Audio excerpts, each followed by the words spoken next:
That you might text.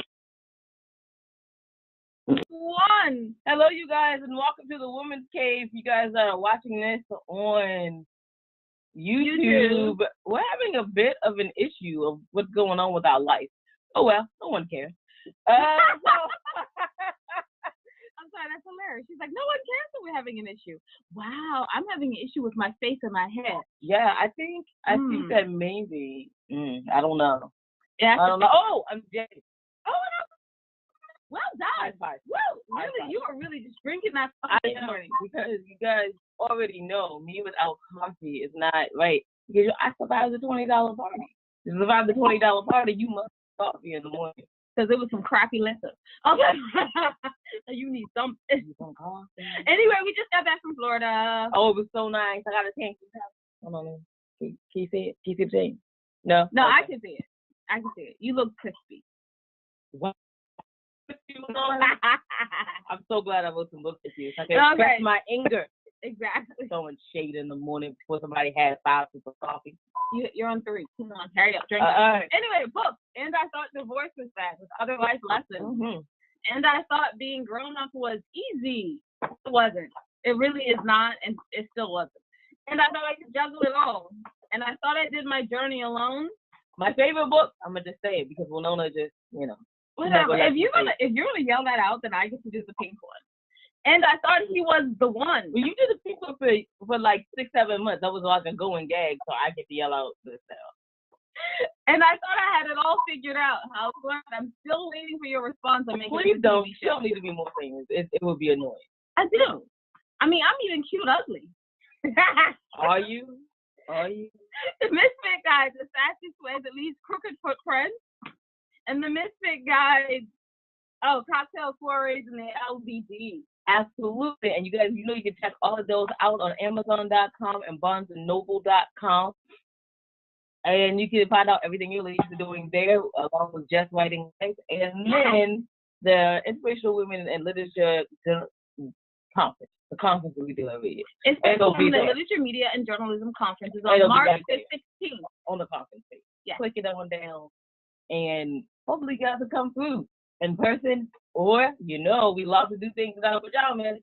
So virtually. Unfortunately, we cannot be in our pajamas that day because it would look very odd. Wardrobe malfunction. It would look very odd if we were in pajamas giving out awards. Anyway, we're also the editors of 25 Hottest, but you guys aren't here to hear about us. I mean, statistically, really, you're not. You're here to hear about our wonderful guests. Wonderful guests, would you like to introduce yourself? Ms. Yates? Oh, I'm sorry. Hi, good morning. I'm Debra Yates, the author of the book, Woman of Many Names, and it published in September of 16. 2016 or September 16th of 2018? In 2016. And good morning, thank you for asking, ladies.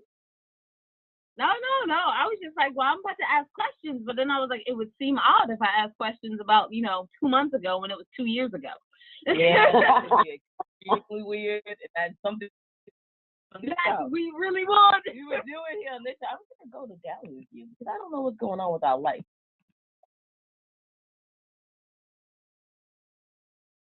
For our Thoughtful Book Festival. Thank you. Your audio went off there for a minute.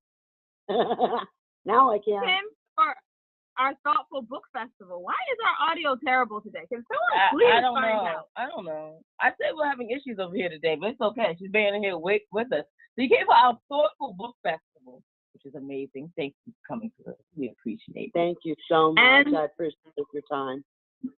And it turns out that this book has a historical background. Can you catch everyone on this beautiful story that you have?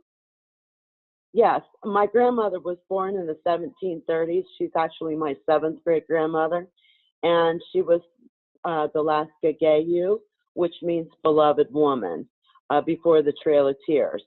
And she was, instrumental in negotiations for treaties between the American settlers that were fighting the American Revolution, which included George Washington. She signed treaties that allowed him to enter territories that he would otherwise have been fought had he entered. She worked in tandem with Thomas Jefferson, and I think one of the neatest things she did was she sold Kentucky to Daniel Boone when he worked for the Transylvania Company and ancestry. I didn't even know I was Native American until I want to say 71 or 72, 1971 or 72. So when I found out, my mother looked at me and she said, "Don't you tell a soul." She goes, "Because we'll be discriminated against. People will hate you and they will make fun of you and call you a dirty Indian." And I went, "Oh, okay."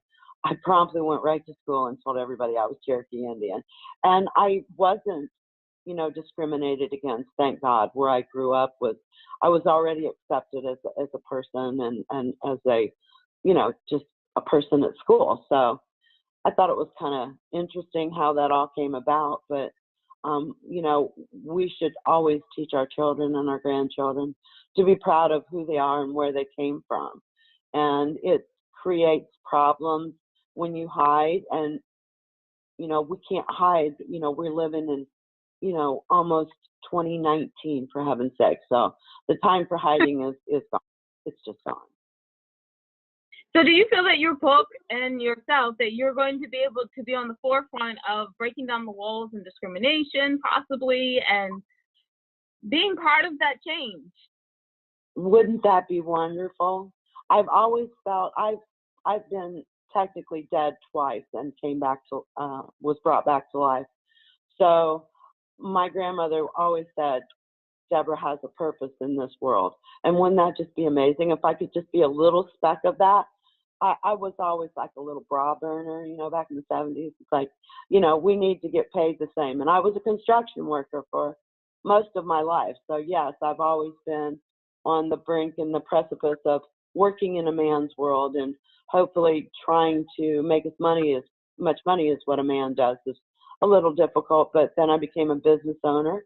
I owned a landscaping company in Ohio called Designs by Debra, go figure.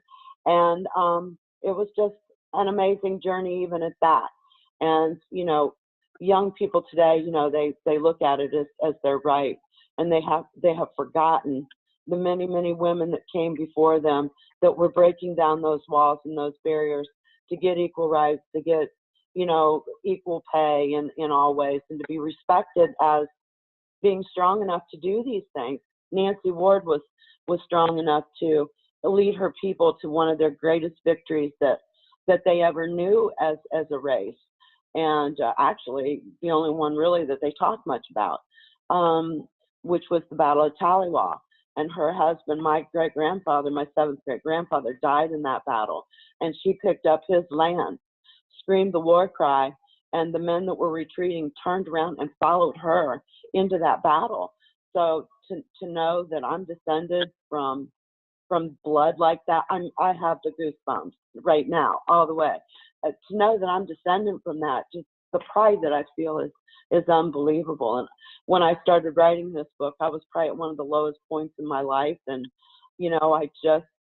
I didn't know what to do with myself. I was divorced after a 30-year marriage, and it's like, okay, what am I going to do now? How am I going to contribute other than maybe babysitting my nieces and nephews and grandnieces and nephews and things like that? So, as you go forward, we all need a purpose. Even though I'm, an older person or in my 60s, I still need purpose too. So this book has definitely brought that to my life. And I feel that, that if God has intentions for this book to end up doing well, then so be it. And I'm here to do whatever I can to see that come to a total fruition.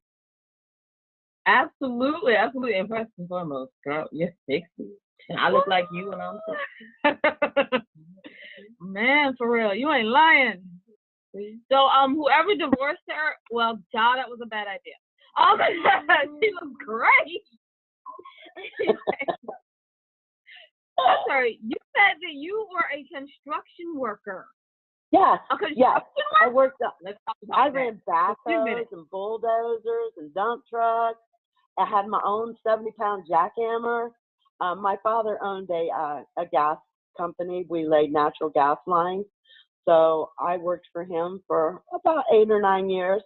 And then in the mid 90s, I opened a landscape company and did landscaping, had up to 2 crews with about 4 to 5 people on each one, and went around trying to make the world as beautiful as I could. And I never understood that part of me, that I just knew all this stuff about plants and animals. I didn't understand that it was so deeply threaded in my DNA that that's why I think I just soaked it up like a sponge. All I had to do was hear about something once and I would retain it. And, you know, because there is an art to knowing where to put plants and the color schemes. And I had a professor at Ohio State University tell me I had one of the best, you know, a color scheme, that I was able to put color together better than probably anybody he'd ever met, including all the people that were teaching it at OSU. So, you know, it just came very natural to me. And I just guess it was in my DNA all these years. And I just really didn't put 10 and 2 together until I really started doing the research for this book. I wrote down the stories that my grandparents and my aunts and uncles had told me over the years. And I'm really glad I remembered them. But I wrote all that down. And then once I did that, it was like my friends were going, oh, you need to delve further into this and write a book, because there's nothing that just is specifically geared just toward her that has factual, you know, that's based in fact. So even though it is considered fiction, because I did expound a little bit in some ways, some things I can't explain how I know, but I think I just know them. So, and a lot of it's borne out to be just very true. But I believe that during the writing of this book that she actually, you know, was whispering in my ear and giving me more information than what I already knew. So I think when you believe in a project, it really changes. You have to write about things that you know and you understand. And this for me, just it's been a gift, a God-given gift. I truly believe He allowed her to, you know, to speak to my heart and my soul, and write down with the passion that she would have, I believe, written her autobiography. So, you know, I can't claim that it's that technically, but I can feel that. So she just was an amazing, amazing woman that has a lot to give. Even her message today, her cry was for peace. And granted, you know, she would go to war if she had to protect her own and her family and her people. But, you know, that's something that we do as human beings anyways. We're born with that innate feeling that we protect our loved ones and we protect our children. And, you know, I'm lucky. I'm wearing it actually was a bracelet here on my thumb. This stone belonged to my grandmother, to my 7th great grandmother. My family hung on to this stuff that long. The arrowhead that's around my neck went from Tennessee to Oklahoma, probably on the Trail of Tears or possibly even beforehand, because a lot of my family went as what they called old settlers, which means Nancy had predicted about 25, 30 years before the Trail of Tears. She said, I see my people walking in a line with tears streaming down their face.